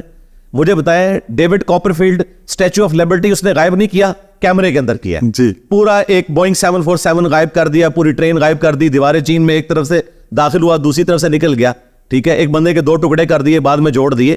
سب کا سب کیمرے کا کمال, نظر کا دھوکا. یہاں پہ بھی یہی کچھ ہو رہا ہے. یہ اس قسم کی جو چیزیں ہیں نا یہ اسلام کی بدنامی کا باعث بن رہی ہیں. اگر یہ لوگ سمجھتے ہیں کچھ کر کے دکھا سکتے ہیں تو میں نے ایک چھوٹی سی ڈیمانڈ رکھی ہے ان کے لیے. خود ان کے جو بڑے بزرگ ہیں خادم رضوی صاحب جی. وہ کہا کرتے تھے کہ امام مالک کا قول ہے کہ امت مر جائے اس سے پہلے کہ نبی الاسلام کی گستاخیاں ہو رہی ہیں اور وہ اسے روک نہیں پا رہی. تو میں نے کہا تھا بابا جی آپ تو کہتے ہیں کہ دنیا میں بزرگوں کی ڈیوٹی لگی ہوئی ہے, تو آپ کے بزرگ کیوں نہیں مر جاتے جن کی ڈیوٹی ہے کہ وہ یوٹیوب سے نبی الاسلام کی شان میں جو گستاخانہ ویڈیوز ہیں وہ کیوں نہیں ڈیلیٹ کروا دیتے؟ امت کیا وہ امت ہی نہیں ہے؟ انہوں نے اپنے نبی کا کلمہ نہیں پڑھا ہوا, یا وہ اپنے نبی کے غدار ہیں؟ اور ان کی تو سب سے بڑی ڈیوٹی ہے کیونکہ وہ ڈرائیونگ پوسٹ پہ بیٹھے ہوئے ہیں. اگر وہ کچھ نہیں کر سک رہے تو اس کا مطلب ہے آپ جھوٹ بول رہے ہیں, یہ بزرگ اڑتے ہیں. چھوڑ دیں, میں نے کہا تھا مینار پاکستان سے ان بزرگوں کو نیچے پھینکتے ہیں, یہ اڑ کے بتائیں, کوئی نہیں اڑ سکتا. یہ اسٹیچو آف لبرٹی کو ادھر لے آئیں. جی کچھ نہیں, یا اسٹیچو آف لبرٹی کو مارگلا ہلز پہ لا کے رکھیں, انشاءاللہ ہمارے پرائم منسٹر بھی, آرمی چیف بھی ان کی بیعت کر لیں. اچھا, جہاں تک وہ سجدے کا تعلق ہے تو اس میں یاد رکھیے گا کسی بھی مکتبہ فکر کے نزدیک یہ جائز نہیں ہے کہ آپ کسی قبر پہ سجدہ کریں. مزارات پہ جانے کے اعتبار سے اختلاف ضرور موجود ہے, لیکن سجدے کا کوئی بھی نہیں کہتا. اب مزارات پہ جو جانے والے لوگ ہیں انہیں بھی یہ معلوم ہے کہ ہم نے اس صاحب مزار کے لیے دعا کرنی ہے, یا زیادہ سے زیادہ کوئی معاملہ تھا تو وسیلہ اور توسل کا تھا کہ اللہ تعالیٰ کے حضور ان کا وسیلہ پیش کیا جائے. ہم تو اس کے بھی قائل نہیں ہیں, لیکن اگر کوئی یہ بھی کرتا ہے تو اس کے اوپر کوئی ہم شرعی فتویٰ نہیں لگاتے. ہم یہ بتاتے ہیں کہ یہ خلاف سنت ہے طریقہ, آپ نے اللہ سے ڈائریکٹ مانگنا ہے, ہاں حمد اور دروشی پڑھ کے مانگنا ہے, لیکن صاحب مزار سے مانگنا یہ تو صراحتاً شرک ہے. ایاک نعبد و ایاک نستعین کی وائلیشن ہے. بالکل قرآن و سنت اس کو سپورٹ نہیں کرتے. اسلام تو ہے ہی دین توحید ہے. تو یہ جہالت کی وجہ سے لوگوں نے کیا, اور یہ بڑی حیران کن بات ہے کہ ہم بت پرستی کے اعتبار سے جو سینسٹیو ایریا رکھتے تھے وہی کام ہم نے انڈائریکٹلی شروع کر دیے کہ انہوں نے مجسمے بنا کر پوجنا شروع کر دیا, ہم نے بزرگوں کو قبروں میں لٹا کر پوجنا شروع کر دیا. اگرچہ اللہ کا بندہ مانتے ہیں وہی کر رہے ہوتے ہیں, اور وہ سجدہ عبادت بھی نہیں کر رہے ہوتے, تعظیم ہی کر رہے ہوتے ہیں, لیکن بہرحال توحید کے اندر ایک رکھنا تو ڈال دیا. تو یہ پورے کا پورا سسٹم جو ہے یہ چندوں کی کلیکشن کا ایک ذریعہ ہے, کیونکہ اگر آپ مزار بناتے ہیں تو وہاں پھر چندے کلیکٹ ہونا. دکان لگی ہوئی ہے. جی دکان لگی ہوئی ہے, اور میں نے اس لیے کہا ہے کہ آج آپ ان مزارات کے چندے بند کرتے ہیں تو یہاں پہ آپ کو صفائی کرنے والا بھی کوئی نہیں ملے گا. جو لوگ کہتے ہیں نا کہ جی یہ بابے اپنی قبروں پہ لوگوں کو پال رہے ہیں, تو بھائی وہ تو بابا گرو نانک کے مزار کے اوپر بھی جا کے لوگ کھانا کھا رہے ہیں. تو اس کی وجہ سے کیا کسی کے ریلیجن کے پوائنٹ آف ویو سے ہم اس کے عقائد کو ٹھیک مان لیں گے؟ نہیں, علمی دلائل رکھیں آپ. تو پبلک کا رش کوئی دلیل نہیں ہے. اگر کعبے میں حج کے لیے 40 لاکھ مسلمان اکٹھے ہوتے ہیں نا, تو گنگا میں نہانے کے لیے 3.5 کروڑ ہندو اکٹھے ہوتے ہیں. ایسا ہی تعداد تو کوئی دلیل نہیں ہے, کوئی علمی بات ہونی چاہیے. Very right. جنت البقیع میں جانے کا اتفاق ہوا مجھے, عمرے کی غرض سے میں گیا تھا, تو میں نے حضرت عثمان غنی رضی اللہ تعالی عنہ کی قبر مبارک دیکھی وہاں پہ. تو وہاں پر تو مجھے کوئی مزار, کوئی بلڈنگ, کوئی ایسی چیز دکھائی نہیں تھی جہاں لوگ بیٹھ کر جو ہے پرچار کر رہے ہوں اور چندہ مانگ رہے ہوں. تو یہ ٹرینڈ صرف ہمارے ساؤتھ ایسٹ ایشیا کے اندر کیوں ہے؟ وہاں بھی تھا, یہ تو اللہ تعالیٰ نے وہاں پہ مہربانی فرمائی ہے. جو آٹومن امپائر تھی انہوں نے 1517 سے لے کر 1917 تک 400 سال تک خانہ کعبہ میں 4 مصلے بھی ڈالے ہوئے تھے, 4 فرقوں کے نام کے اوپر, حنفی شافعی مالکی حنبلی, ایک دوسرے کے پیچھے نماز بھی نہیں پڑھتے تھے. ویسے کہتے تھے کہ چاروں اہل سنت کے امام ہیں, لیکن ایک دوسرے کے پیچھے نماز نہیں پڑھتے تھے, پیرلل میں جماعتیں کرواتے تھے. دوسرا انہوں نے مزارات بنوائے, یہ مزارات بنے ہوئے تھے, لیکن یہ آپ کی بات درست ہے, یہ نبی الاسلام صحابہ تابعین تبع تابعین نے نہیں, بلکہ نبی الاسلام کی وفات کے 650 سال بعد یہ مزارات بننے شروع ہوئے. اور پھر جب سعودی حکومت آئی 1926 کے اندر, انہوں نے آ کے سارے مزارات گرائے اور انہوں نے سنت کے مطابق اسے بحال کیا. مسلم شریف میں واضح حدیث ہے, میں تمہیں منع کرتا ہوں قبروں کو پکا کرنے سے, قبروں پر بیٹھنے سے, مجاور بن کے بیٹھنا بھی اور ڈائریکٹ بیٹھنا بھی حرام ہے, اور قبروں پر عمارت بنانے سے. تو عمارتیں انہوں نے گرا دی تھی. تو نبی الاسلام کی 3 بیٹیاں آپ کی اپنی زندگی میں فوت ہوئی ہیں, آپ نے کسی کا مزار نہیں بنوایا, سب کو سمپل طریقے سے دفن کیا. اسی طریقے سے مولا علی علیہ السلام نے سیدہ فاطمہ کا کوئی مزار نہیں بنایا. یہ بعد میں سارے سلسلے شروع ہیں, اور یہاں پہ تو یہ سارے سب کانٹیننٹ کی جو چیزیں ہیں, یہ ظاہر ہے حکمرانوں نے چونکہ صوفیاء کو ایک مقام دینا شروع کر دیا تھا, خود مزاروں پہ جا کے بیٹھتے تھے. جس طرح آپ کو پتہ ہے ہمارے ملک میں پڑھے لکھے وزیر اعظم بے نظیر بھٹو, نواز شریف, یہ جا کے وہ بابے درکے کے پاس بیٹھتے تھے جس کے کپڑے بھی پورے نہیں تھے, نہیں اور بے نظیر نے تو وہاں تک ایک سڑک بھی بنوا دی ہوئی تھی. خود بیوی صاحبہ شہید ہو گئی, اس کے بعد ان کا مزار بن چکا ہے, اب لوگ وہاں حاضری دیتے ہیں جہاں پہ. جی اسی طرح. اور ذوالفقار علی بھٹو صاحب ان کا بھی. اچھا سر, اب سودی بینکاری نظام کی طرف آتے ہیں. دیکھیں یہ بڑا امپورٹنٹ ہے, it's very sensitive as well. میرا اگر ایک کرنٹ اکاؤنٹ ہے, اس میں پیسہ پڑا ہوا ہے, اور جس طرح ہماری کرنسی ڈی ویلیو ہو رہی ہے اور کرنٹ اکاؤنٹ کے اندر پڑا ہوا پیسہ مزید کم ہو رہا ہے, isn't rightly so کہ وہ پیسہ سیونگ اکاؤنٹ میں ہو, کم از کم وہ جو ڈیپریسیشن ہے وہ ڈیپریسیشن کاسٹ افیکٹو ہو, اور اس میں ہمارا پیسہ جو پڑا ہے تھوڑا سا پروفٹ مارجن کے ساتھ بڑھ جاتا ہے ایوری منتھ یا اینولی, کیونکہ وہ سسٹم نے ہمیں ایسا دیا ہے. اگر سسٹم نے نہ دیا ہوتا تو ہم جب اے ٹی ایم سے پیسے نکالنے جاتے ہیں تو اس کی بھی 10 سے 15 روپے فیس پرچی نکلنے کی بات آتی ہے, that is counted as an interest. تو اگر انٹرسٹ ہے ہی سسٹم کا حصہ تو ہم اس کو حرام کہہ سکتے ہیں؟ سب سے پہلے تو کلیئر کر لیں کہ جو اے ٹی ایم کے چارجز ہیں وہ انٹرسٹ نہیں ہے, وہ service charges. A T M کی بجائے وہاں کلرک بیٹھا ہوتا اور آپ اس کی خدمات حاصل کرتے تو آپ نے اس کے سروس چارجز تو دینے تھے, لہٰذا وہ انٹرسٹ نہیں ہے. انٹرسٹ کی بیسک ڈیفینیشن ہے پیسے کے بدلے پیسہ. جب سروسز انوالو ہو جائے یا کموڈٹی انوالو ہو جائے پھر سود والا معاملہ ختم ہو جاتا ہے, آپ اس کو پھر ربا نہیں کہیں. ٹھیک. اب یہ جو پیسہ ڈی ویلیو ہونے والا مسئلہ ہے, تو یہ مسئلہ بھی تو تھرڈ ورلڈ کنٹریز کا ہے نا, ایسا ہی یورپ امریکہ کا نہیں ہے.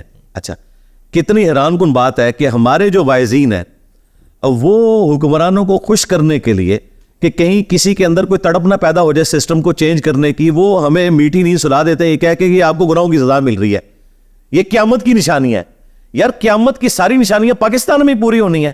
یورپ امریکہ تو اوپر جا رہا ہے, وہاں تو قیامت کی کوئی نشانی پوری نہیں ہو رہی. یہ سب کے سب ڈرامہ بازی ہے. یہ ہمیشہ سے یہ علماء سو حکمرانوں کو اس طرح کی فیول کرتے رہتے ہیں, ان کو اٹھاتے رہتے ہیں تاکہ عوام جو ہے نا وہ میٹھی نیند سوئی رہے. اس کا سلوشن کیا ہے سر؟ سلوشن یہ ہے کہ یہ جو انٹرسٹ ریٹ اس وقت تقریباً 22% تک 21.5%. ہاں جی, میں سمجھتا ہوں یہ بھی ابھی کام ہے کمپلسیشن کے پوائنٹ آف ویو سے دیکھا جائے, کیونکہ 2.5% تو آپ نے زکات نکالنی ہے سال کی. سر وہ بھی نکالنی ہے, اوپر سے جو ڈیپریسیشن ہے دیٹ از ٹو ہائی. اچھا, اس کا پھر بہتر سولوشن یہ ہے کہ آپ گولڈ رکھیں اپنے پاس. گولڈ رکھا جائے. ہاں, گولڈ رکھا جائے, ڈالرز رکھے جائیں. گولڈ 1 سال کے اندر ڈبل ہو چکا ہے. دنیا کا کوئی کاروبار آپ کو یہ پروفٹ نہیں دے سکتا کہ آپ کے پاس اگر پچھلے سال 1 ملین تھا اور وہ 2 ملین بن جائے. گولڈ تو کر رہے ہیں اور حلال بھی ہے. وہ آپ کو زکات والا معاملہ بھی اس میں سے ریزالو ہو جائے گا, ڈی ویلیو والا مسئلہ بھی حل ہو جائے گا, یا پھر آپ جو میجر کرنسی ہے ڈالر ہے یا کیپٹل کرنسی, ہاں اس طرح کی آپ کرنسی اپنے پاس رکھیں. لیکن پھر بھی ہم یہ الاؤ نہیں کریں گے. اس کی وجہ یہ ہے کہ اگر کسی شخص کی وقت پہ شادی نہیں ہو رہی تو ہم اسے بدکاری تو الاؤ نہیں کر سکتے, اسے ہم روزے رکھنے کا مشورہ دیں گے جو ہمارے نبی نے دیا ہے, بخاری مسلم میں حدیث ہے.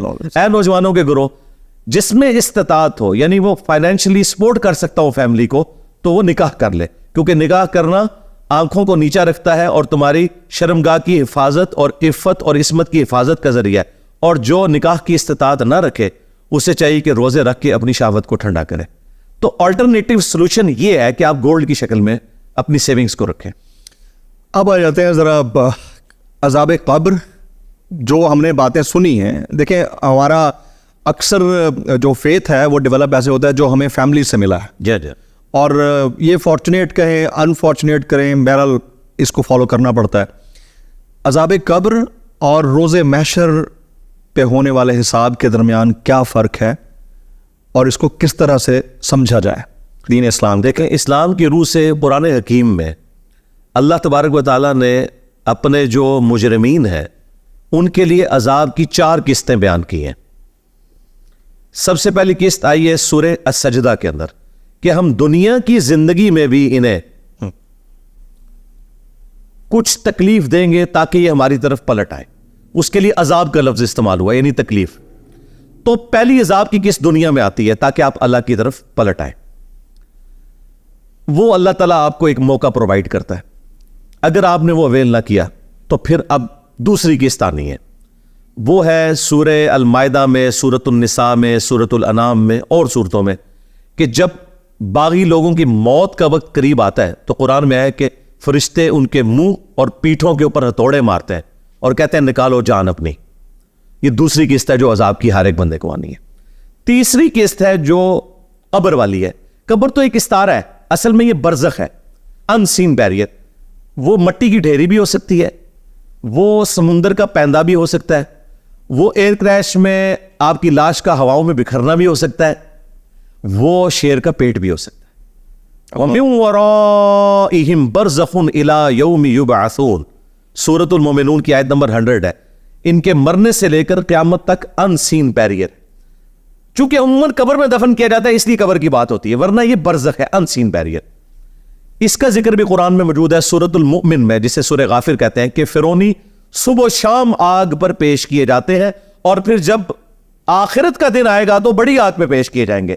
تو یہ تیسری قسط ہے, عذاب قبر کہہ لیں, عذاب برزخ. اور چوتھی قسط ہے جو الٹیمیٹ قسط ہے, وَلِعَوْذُ بِاللَّهِ تَعَالَى اللَّهُمَّ أَجِرْنَا مِنَ النَّارِ, وہ قیامت والے دن جو فیصلہ ہونا ہے. تو یہ 4 قسطیں, چاروں ثابت ہیں, چاروں قرآن سے ثابت ہیں.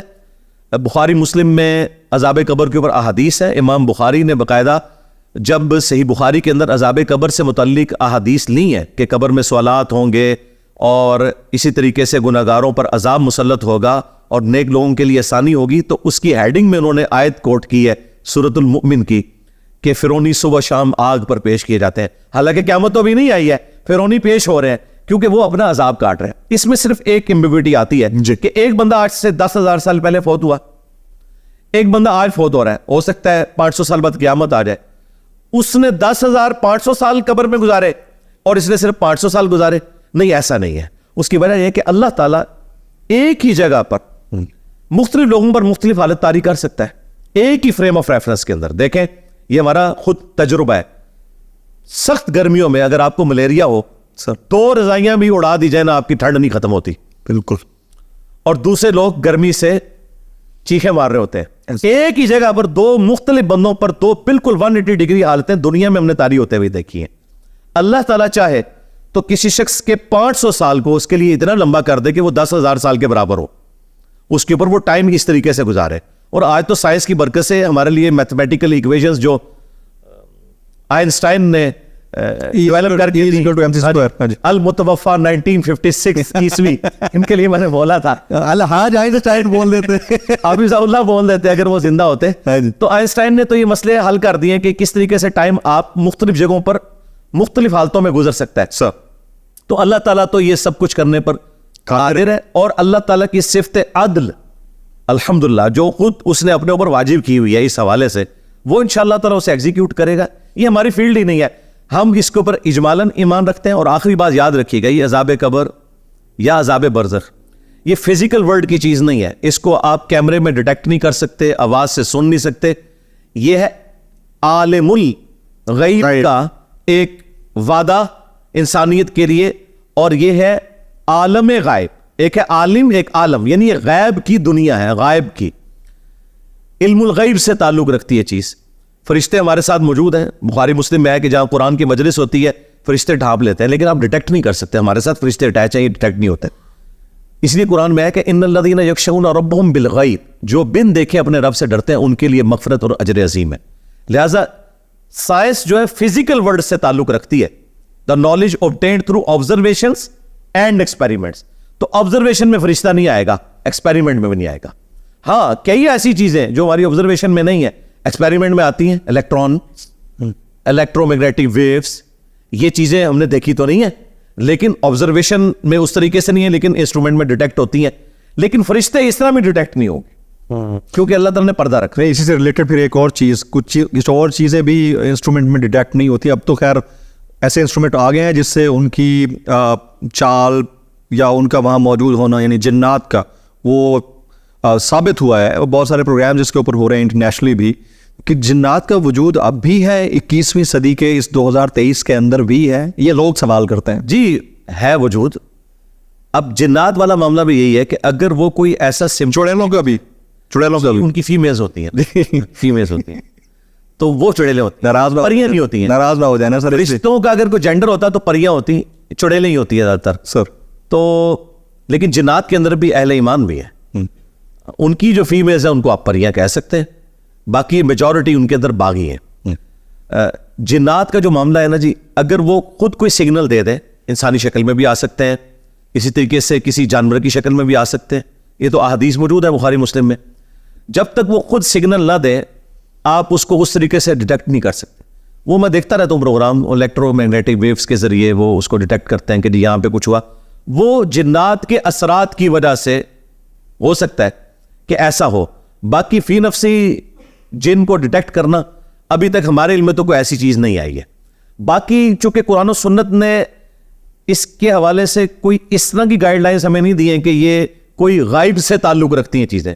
غائب سے جو چیز تعلق رکھتی ہے نا وہ فرشتے ہیں, عذاب قبر ہے اور آخرت ہے, اس میں جنات کا ذکر نہیں ہے. عین ممکن ہے کہ ایسے انسٹرومنٹ بن جائیں کہ آپ جنات کو ڈیٹیکٹ کر لیں, یہ پاسبل ہے. یہ علم غیب سے تعلق نہیں رکھتی چیز. رائٹ.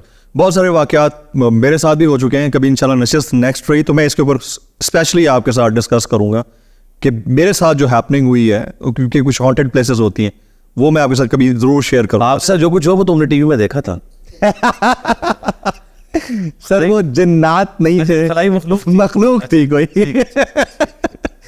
ذرا خواتین, یہ کاٹنا نہیں اس میں. نہیں, یہ جائے گا سر, یہ جائے گا ایز اٹ از جائے گا. ٹھیک ہے, اب آپ سے پوچھ کے آپ کو دکھائیں گے پرومو والے.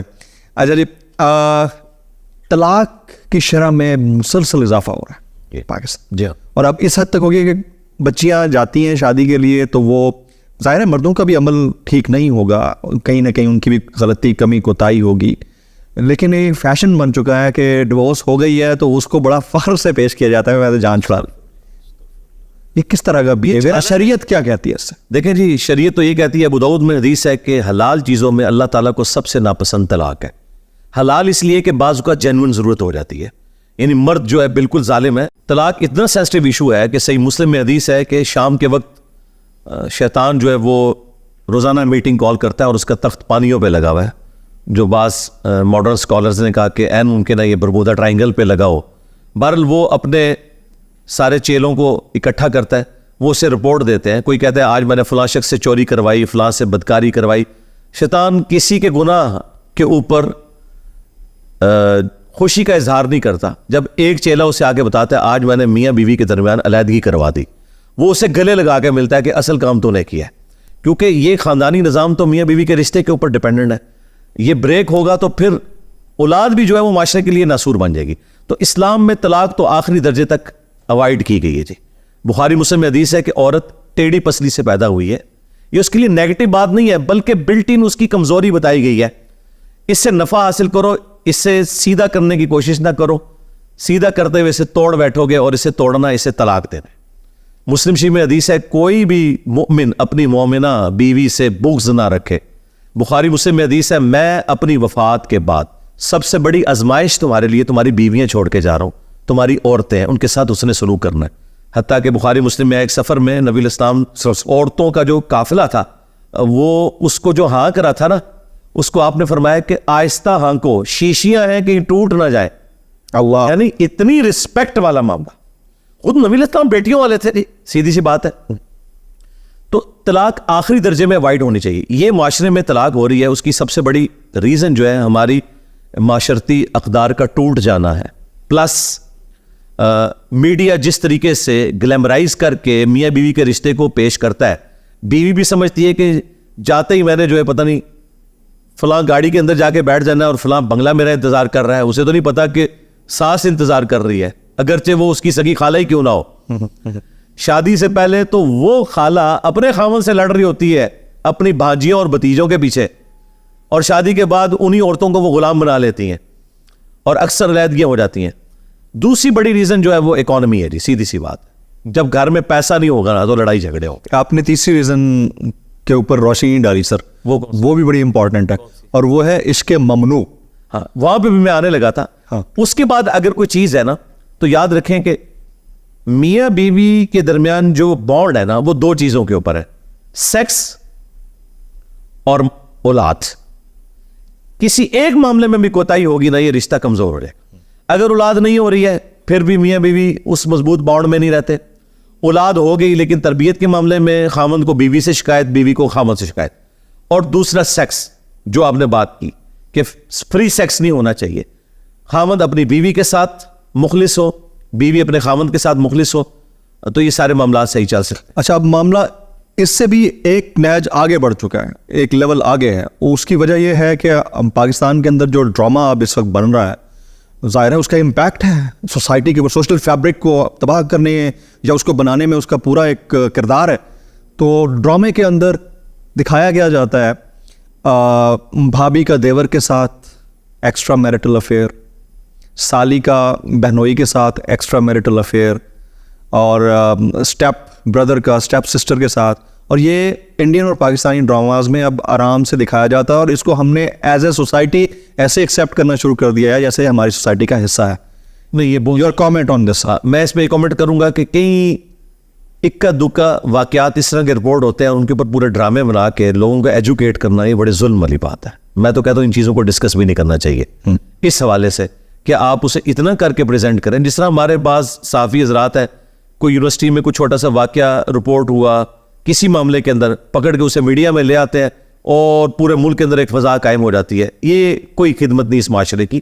لیکن ہمارے بڑوں کو دیکھنا چاہیے کہ اگر کوئی واقعہ رپورٹ ہوتا ہے اس حوالے سے اور اس طرح کے ڈرامے بنائے جا رہے ہیں, تو یہ سینسر بورڈ جو ہے یہ کس لیے بیٹھا ہوا ہے, یہ کس لیے تنخواہیں کھا رہے ہیں؟ ان کا کام ہے کہ ان چیزوں کو سینسر کریں. اور یہ چیزیں ہمارے آئین کی روح سے بھی خلاف قانون ہے اس طرح کے معاملات کو لے کے چلنا. آئین تو یہ سارے جی آئین ہے پاکستان میں, آئین یعنی کتاب میں تو لکھا ہے اسے فالو تو کرنا ہے, لیکن پریکٹیکلی تو قرآن موجود ہے, امت فالو نہیں کر رہی. لیکن اس کا یہ مطلب تو نہیں ہے کہ ہم لوگوں کو ترغیب نہیں دلائیں گے. تو آئین موجود ہے اور آئین پہ جو لوگ نہیں چل رہے ہم انہیں ترغیب دلائیں گے. اسرائیل کا کانسٹیٹیوشن ان کی اسلامی کتاب ہے, کیا پاکستان کا کانسٹیٹیوشن قرآن نہیں بن سکتا تھا؟ دیکھیں لکھا تو ہوا ہے قرارداد مقاصد میں کہ پاکستان میں کوئی قانون ایسا پاس نہیں ہوگا جو کتاب و سنت کے منافی ہو. اگر قانون نہیں بن سکتا تو ڈرامے کہاں سے بنا رہے ہیں اس قسم کے لوگوں کو ایجوکیٹ کرنے کے؟ یہ کوئی ایجوکیشن والا معاملہ نہیں. قرآن سیکس ڈسپلن میں اتنا سینسٹیو ہے کہ پورے قرآن میں کسی عورت کا نام نہیں آیا, ہمیشہ آیا نوح کی بیوی, لوط کی بیوی, ٹھیک ہے, صرف ایک عورت کا نام آیا اور وہ بھی معجزانہ طور پر ایک ایشو تھا. عیسیٰ ابن مریم کی پیدائش ہوئی, وہ بھی حضرت عیسیٰ علیہ السلام کی وجہ سے, اور مریم کی ڈگنیٹی کو اللہ تعالیٰ نے سیکیور کرنا تھا کہ ان کے ہاں جو یہ پیدائش ہے یہ معجزانہ ہوئی ہے, کوئی ان کے کریکٹر کے اوپر حملہ نہ کرے. ادروائز پورے قرآن میں کسی عورت کا نام بھی نہیں ہے. اللہ تعالیٰ نے عورت کو اتنی عزت دی ہے. عورت کا مطلب ہی پردے کی چیز ہے عربی میں عورت. بے شک, ہاں جی بے شک. اسلامی جمہوریہ پاکستان, اسلامی جمہوریہ پاکستان یعنی اسلامک ریپبلک آف پاکستان, اسلامی اور جمہوریہ ایک دوسرے کے ساتھ مل سکتے ہیں دین کے مطابق؟ جی مل سکتے ہیں. کیسے سر؟ اس لیے کہ اسلام میں آپ نے جو حلال کے دائرے کے اندر فیصلہ کرنا ہے وہ میجورٹی کو دیکھ کے کرنا ہے. احادیث میں بھی آپ دیکھیں جب حدیث کے اوپر ڈسکشن ہوتی ہے نا تو کہا جاتا ہے کہ یہ فلاں راوی جمہور محدثین کے نزدیک ثقہ ہے, صدوق ہے یا ضعیف ہے, یعنی میجورٹی کی کیا رائے ہے. قرآن میں ہے کہ وَأَمْرُهُمْ شُورَى بَيْنَهُمْ, اہل ایمان کے آپس کے معاملات جو ہے وہ مشورے سے طے پاتے ہیں. نبی علیہ السلام بھی صحابہ کرام سے مشورہ لے کے چلتے تھے, حالانکہ آپ کو وہی کی تائید بھی حاصل تھی, پھر بھی آپ مشورے کو لے کے چلتے تھے. تو جمہور کی رائے دیکھی جائے حلال کے دائرے کے اندر. حرام کے معاملے میں چاہے علماء کے ہیں چاہے اسکالرز کے, اگر قرآن کی روح سے سنت کی روح سے کوئی چیز حرام ہے نا, اس کو کسی کی رائے حلال نہیں کر سکتی. ایک گورا ہے, اس نے کتاب لکھی ہے The Dark Side of Democracy. اس کے اندر وہ لکھتا ہے کہ جمہوریت اکثریت کی آمریت کا نام. تو یہ کیا چاہتے ہیں کہ ایک بادشاہ ہمارے اوپر مسلط ہو جائے جو ہم سے فریڈم آف ایکسپریشن چھین لے. مجھے بتائیں آج کے اس ماڈرن دور کے اندر جو یورپ اور امریکہ ایک آسودہ حال زندگی وہاں پہ لوگ انجوائے کر رہے ہیں, یہاں تک کہ وہ مولوی جو ان ملکوں میں جانے کو حرام کہتے ہیں ادھر سے آئے ہوئے ڈالروں کے اوپر اپنا گزارا کر رہے ہیں, اور ان کا ویزا آج لگائے تو وہ محفل نعت کے لیے بھی تقریر کرنے بھی وہاں پہنچ جاتے ہیں. اور اس سے بڑھ کر جب انہیں دوسرے مولویوں سے جان کا خطرہ ہوتا ہے تو جان بچانے کے لیے وہ ملکوں میں جاتے ہیں, اور اسے کہتے ہیں اسلامی ملک اور انہیں کہتے ہیں غیر اسلامی ملک. نہیں سر بھائی یہ مسلمان ملک ہے, وہ اسلامی ملک ہے جہاں پہ جسٹس ہے, انصاف ہے, ٹھیک ہے, چند ایک چیزوں پہ آپ کا اختلاف ہے نا. تو میرے بھائی یورپ نے یہ سب کچھ جو حاصل کیا ہے نا اسی ڈیموکریسی کی برکت سے بیسک ہیومن رائٹس حاصل کیے ہوئے ہیں. اب اگر آپ نیگیٹو چیزیں نکالیں گے اس کی تو یہ کیا ہمارے اوپر بادشاہ مقرر کرنا چاہتے ہیں کہ وہ مرتے ہوئے اپنے بیٹے کو مسلط کر دے اور وہ مرتے ہوئے اپنے بیٹے کو مسلط کر دے اور لوگوں کی زبانیں کھچوا دے؟ تو اس قسم کی چیز نہیں چاہتے. ہم چاہتے ہیں کہ فریڈم آف ایکسپریشن ہونا چاہیے. بادشاہ تو ہمارے اوپر مسلط ہے نا, سعودیہ کے اندر تو کنگڈم ہے, تو کنگڈم ہے نا, وہ تو ڈیموکریسی نہیں ہے نا, تو ہم اسے ڈیموکریسی مانتے اسی کی بات کر رہا ہوں. جی ڈیموکریسی نہیں ہم مانتے. فالو تو انہیں کو کرتے ہیں. نہیں ہم تو نہیں فالو کرتے. نہیں کرتے. نہیں وہ تو آمریت ہے, ڈیموکریسی تو نہیں ہے وہ. ہاں جی, یہ تو دیکھیں انہوں نے تو نام ہی سعودی عرب رکھ دیا, میں تو اس نام کے بھی حق میں نہیں ہوں. حرمین کہنا چاہیے, حرمین الشریفین. اپنا نام تو انہوں نے رکھا ہوا ہے خادم حرمین الشریفین. سعودی تو ایک خاندان تھا سعود, جس کے ساتھ انہوں نے منسوب کر دیا ہے اتنی بڑی سرزمین کو, صرف اس لیے کہ اس قبیلے نے اسے سلطنت عثمانیہ کے ساتھ جو معاملات ہوئے, جب وہ فرسٹ ورلڈ وار کے بعد کمزور ہوئی تو یہ علاقہ ان کے پاس آ گیا. اس وجہ سے میں تو اس نام کے بھی خلاف ہوں, حرمین ہی کہنا. سر اسی سے کنیکٹڈ ایک اور سوال, دین اسلام میں بہتر درجہ سیاست کا ہے یا خلافت کا ہے؟ سیاست تو ایک ورسٹائل ٹرم ہے, خلافت اس کا حصہ ہے. یعنی آپ یہ پوچھیں کہ اسلام میں جو طرز سیاست ہے وہ خلافت ہے یا کنگ شپ ہے یا ڈیموکریسی ہے, تو ہم یہ کہتے ہیں کہ ڈیموکریسی خلافت کی ہی ماڈرن فارم ہے. اس زمانے میں چونکہ قبائلی سسٹم تھا, یہ جو کہتے ہیں نا جو چند بڑے اصحاب تھے ان سے مشورہ کیا جاتا تھا, بھائی وہ بڑے صاحب ایک بندہ نہیں ہوتا تھا. اگر سیدنا علی مشورے میں شامل ہیں تو پورے کا پورا بنو ہاشم کا قبیلہ اس کا وہ ریپریزنٹیٹیو ہے, جس طرح ہمارے پورے شہر کا ریپریزنٹیٹیو ایک MNA بن کے جاتا ہے. ٹھیک ہے, وہ قبائلی سسٹم میں تو یہی ہوگا کہ ایک قبیلے کا سردار وہ رائے دے گا. کیوں کہ وہ سردار خود ڈیموکریسی سے چوز ہوا ہے.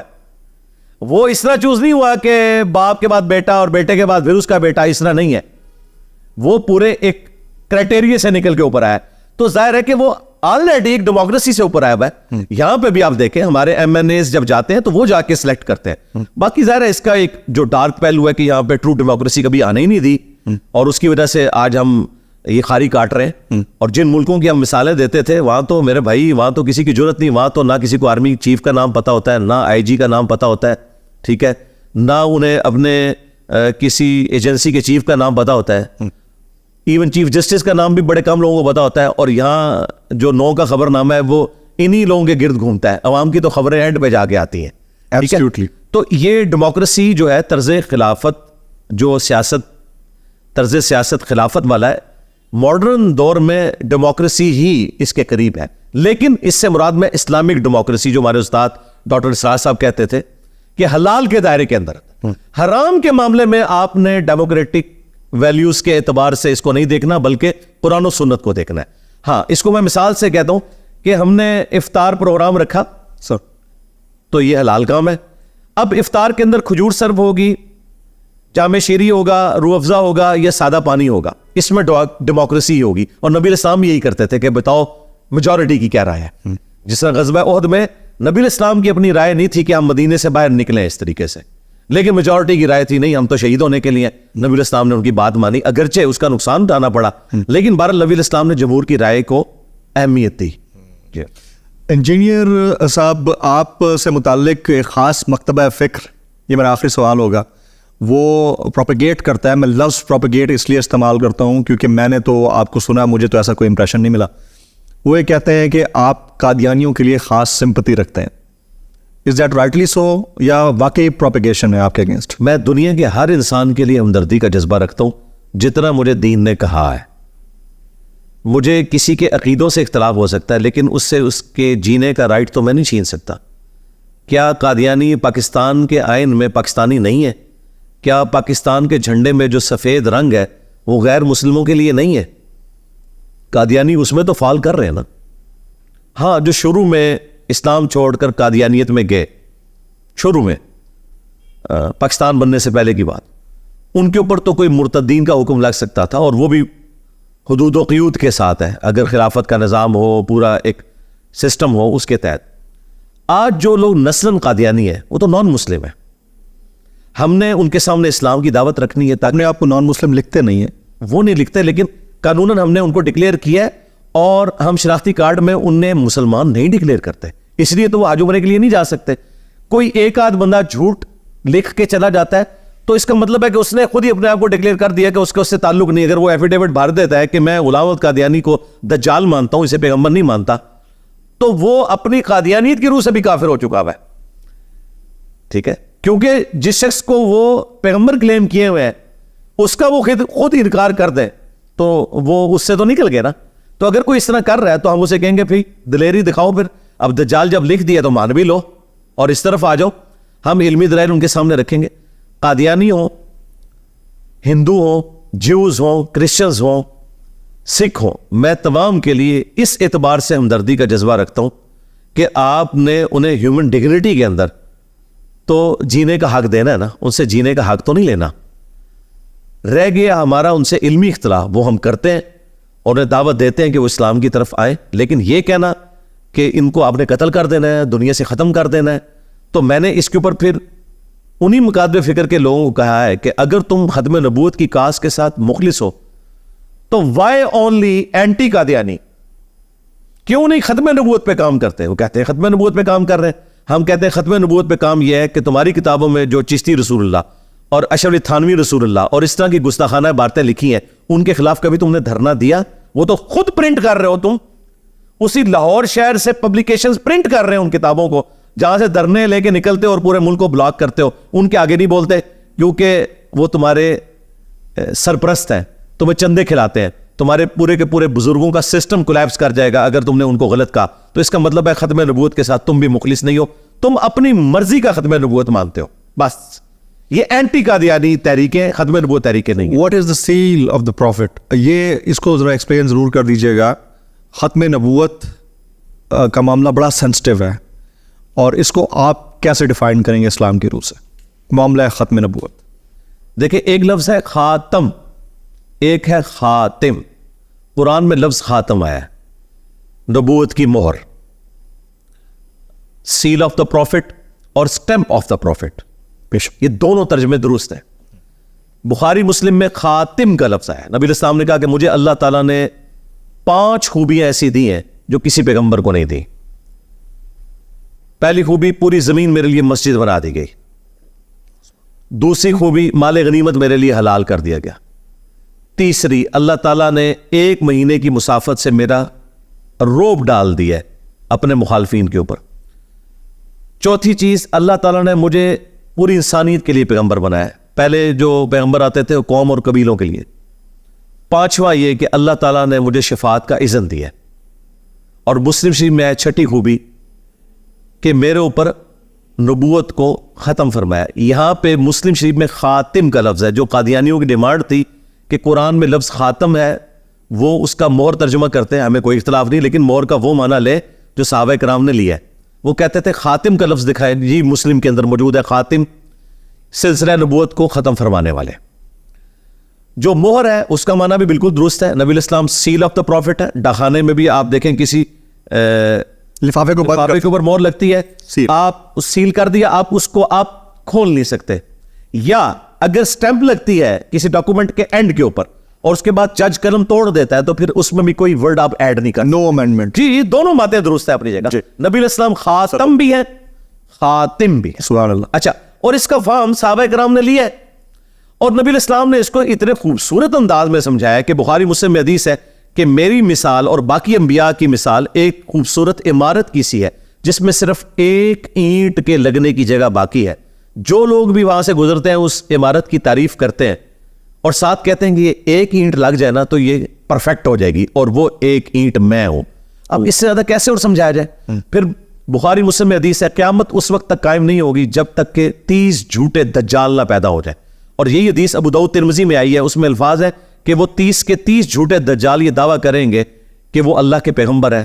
نبی علیہ السلام نے فرمایا انا خاتم النبیین لا نبی بعدی, میں خاتم النبیین ہوں, میرے بعد کوئی نبی نہیں ہے.